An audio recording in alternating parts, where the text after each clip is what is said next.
good afternoon, guitarists and people that have nothing better to do with their time. It's currently coronavirus lockdown here in the UK. Wherever you are, I hope you're safe and well, and I hope you're making the best of whatever situation you're in at the moment. How's it going, guys? Hope you're all doing well out there today, wherever you are in the world. And welcome to my 1 year 5k subs Q&A answers video. It's very weird sitting here without a guitar, but I've got a gin, so hopefully it'll balance itself out. That little clip you saw was from a video I posted a year ago today, all about the Kemper. I think it's safe to say the quality's come on a tiny bit since then. I remember the lights I cobbled together for that video with some lamps from around the house and an outdoor halogen floodlight that I gaffer taped to a mic stand. So things have come on just slightly, but I really appreciate you all sticking around and checking out the stuff I've been doing, and also for submitting your questions. So without further ado, let's get to it. So the first question comes from Nightwalker. There's a 6 in there, but I assume that screen name is Nightwalker. Your favourite Kemper Profile manufacturer? To be perfectly honest, a lot of the time now I'm using the profiles that I've created, because obviously I've dialed them in myself, so they're more to my preference. But before that I was using a ton of Michael Britt stuff, so I would say Michael Britt probably gets it. I've actually chatted to Michael a fair bit, and he seems like a really nice dude, so that's cool as well. But yeah, I'd say other than the stuff that I've produced, Michael Britt gets it.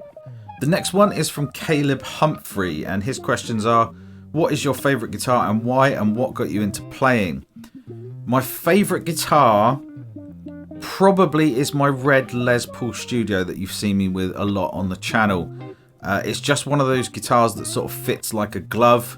I've always been more of a Les Paul player than anything else, although I am getting more into Strat style guitars. It's a toss-up between that red Les Paul, because it's done so many gigs with me and it's just like an old friend now. It was battered when I got it and it's even more battered now. Or a close second would be, I have an Epiphone Zakk Wylde Les Paul that I bought in America when I was on holiday. And I can't remember how old I was. I want to say 16 or 17.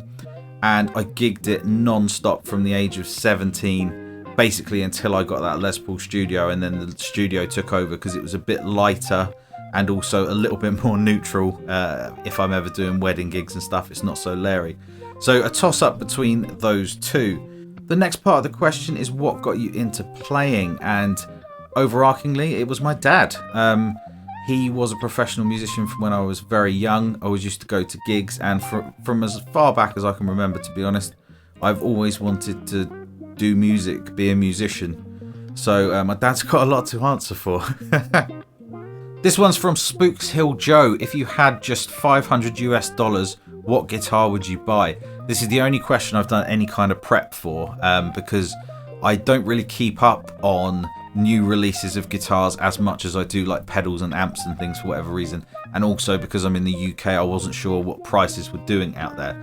So I had a look on Sweetwater earlier, and there was a few things that caught my eye. I've got the list on my screen. So there was the new Squier Contemporary Jaguar HH in the Shoreline Gold. That looks like a good all-round dual humbucker kind of guitar. I'm a Les Paul person, so I looked, and you can get the Epiphone Les Paul Muse for $499, so $500. And that would probably be my go-to kind of Les Paul thing. To be perfectly honest, if it was me, I'd maybe go for something lower budget and look at modifying it up, like changing the pickups and tuners and things, because that's more, I think you can kind of get more for your money if you pick something good cheap that feels good and sounds good acoustically. If you've got a couple of, tweaks that you can do, like pickups and tuners and things, you can make it into a really fantastic guitar. This next one is from Andy Pennington. How many guitars do you have? Tell us about your musical journey and how did you get so good?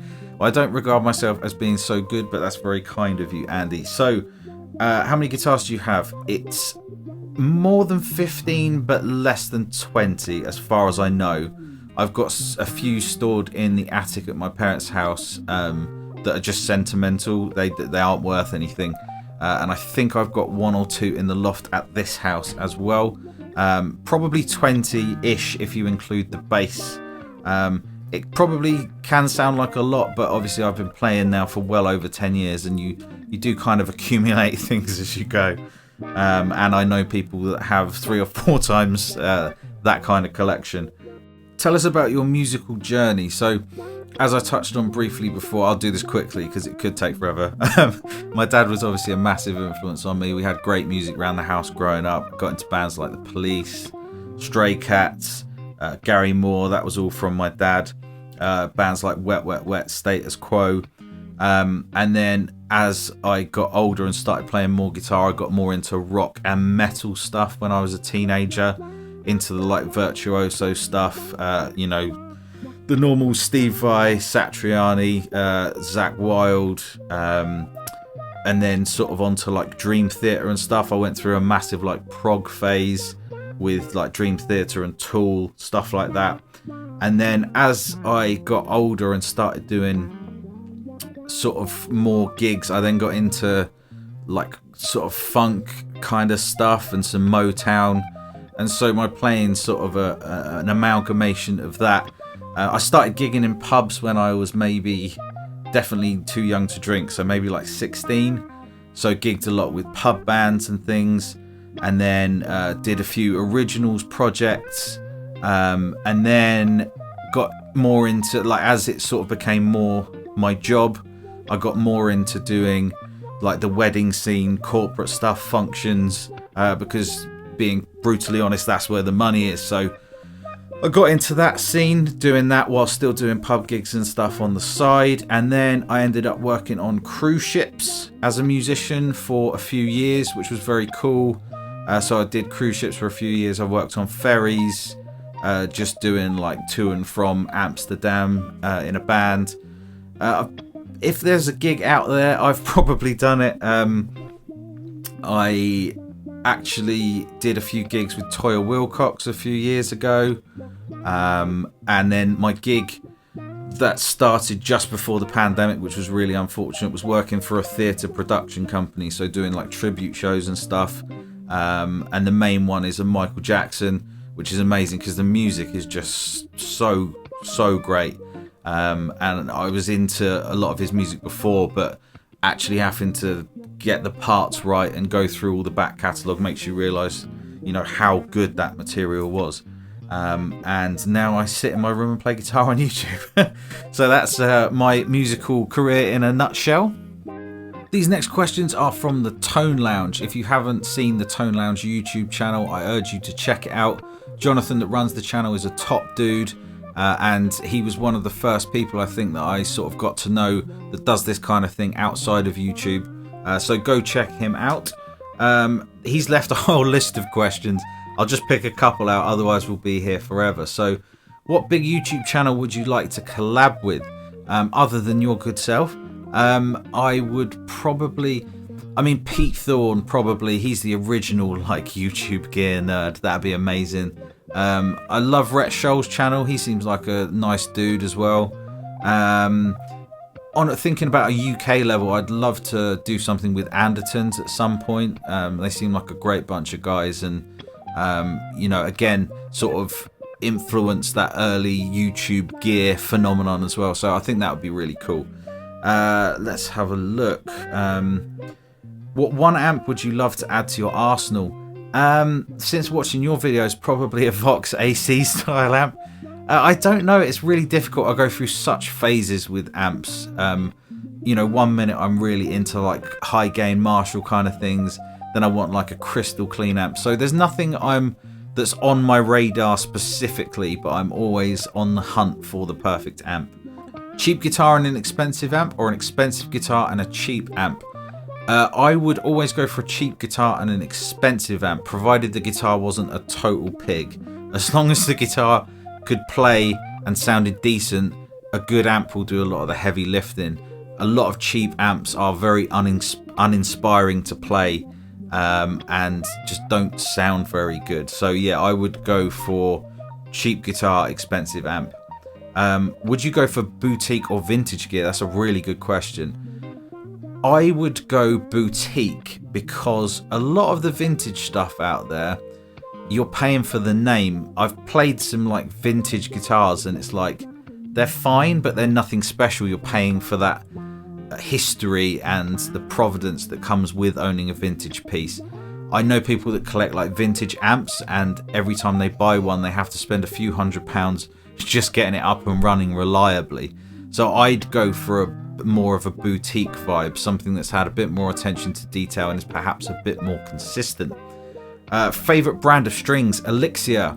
There's something in my sweat that just melts through strings. They go rusty really quickly, so I have to use coated strings, and Elixir OptiWebs are the best ones I have found so far.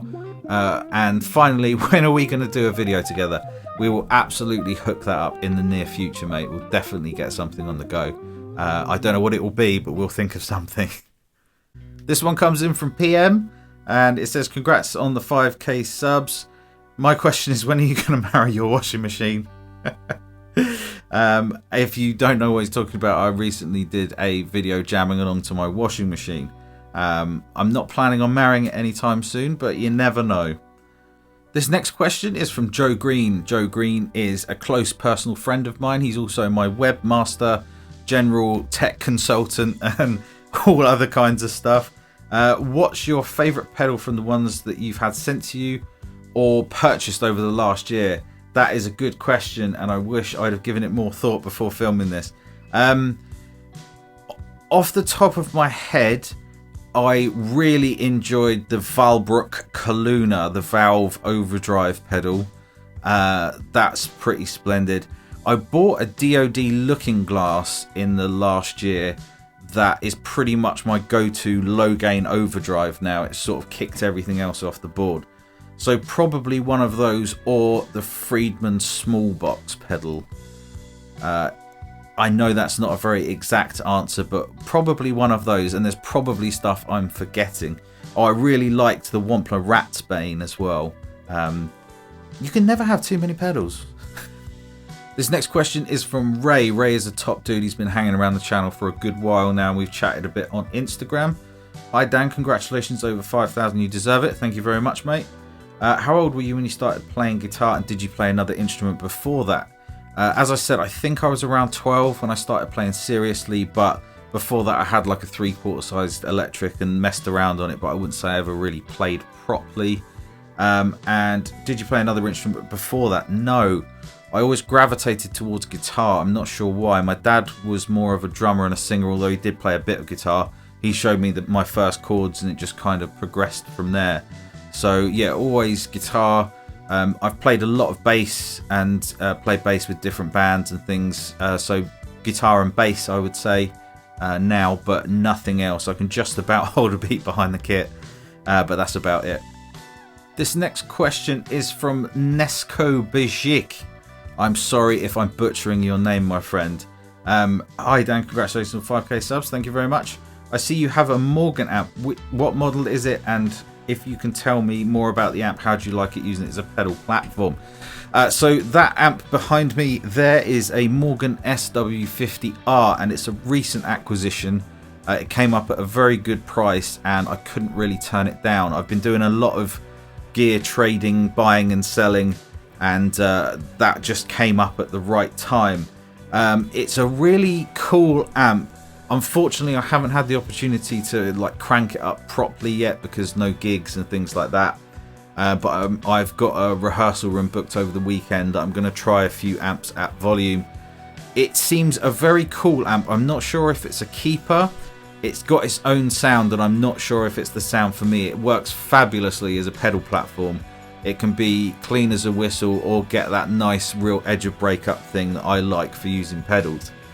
So the jury is out on it, but probably going to keep it at least for a while, at least until I get back to gigging and can see what something sounds like in a mix. It's always difficult for me to tell without being in that band environment, because things that sound not so great on their own sometimes really work in a mix and vice versa. So it's a very, very cool amp, but I am not 100% I can give an honest review on it just yet.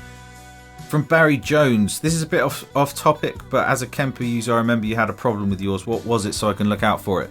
It was only a small problem with the remote. My bank up and down buttons went weird, but Kemper's customer service has been fabulous. It was still under warranty, the remote, so I actually sent it back to where I bought it and they sent it to Kemper, but it got back very quickly and fully repaired. This one's from Hanover Green, and it's in 3 parts, so we'll do it one at a time. How many backups, guitars, gear do you take to a gig? Good question. So I'm someone that prefers just to play a single guitar for a whole gig if I can help it, so I take one and a backup. Normally I choose a backup that's as close to that guitar as possible to make the transition easier should I break a string or anything. Amp wise, I have an Electro-Harmonix 44 Magnum pedal sized amp that I keep in my gig bag should my amp fail. I've only needed it once, but when I did need it, it was bloody handy that I had it. I always have like spare strings and picks and all that kind of stuff. And I normally carry a couple of batteries just in case my pedal board fails. I can pull off like a drive pedal and a tuner and get through a gig. Next, do you bring backups for your backups? Other than that, not really. Since I started doing the theatre thing, I've become even more obsessed with things potentially breaking, and I've got all kinds of backups just because it's more of a show and you don't have time to mess about. But for the most part, just a sensible amount of backups. Part 3, do you have any superstitions about setting up for a show? E.g., don't walk over my cables. A piece of gear must be in its correct location or anything like that. That's a funny question. No, not really. I've had sort of like bad omens before gigs, like where I've broken a string warming up and things like that, and then gone on to break a string on the gig. But no, I don't really have any superstitions as such, which is quite odd because for me, I'm the kind of person that probably would. But no, I don't. Not about gigs. I don't think when you do kind of a massive variety of gigs, I don't think you can be too precious about it. There's always going to be situations that don't conform to you being comfortable, but no real superstitions. Vil Birkenoff says, where the F are the new washing machine videos? I'll see what I can do. Me and the washing machine, we're thinking of adding a third member to the band, maybe a kettle, maybe a microwave. We'll see what happens, but hopefully there'll be some new videos featuring Captain Washing Machine at some point in the near future. So this last question is from Dan Burville. Dan Burville is another close mate of mine. I was going to say in real life, but I mean outside of YouTube. My question is, was there any particular reason you went for a Kemper setup over an alternative like a Helix or an Axe Effect? That is a good question, mate. I think I just gravitated towards the Kemper. When I bought the Kemper, I just started doing the theatre shows, and I'd wanted a Kemper for a while but couldn't really justify it, and I was pretty happy with my amps.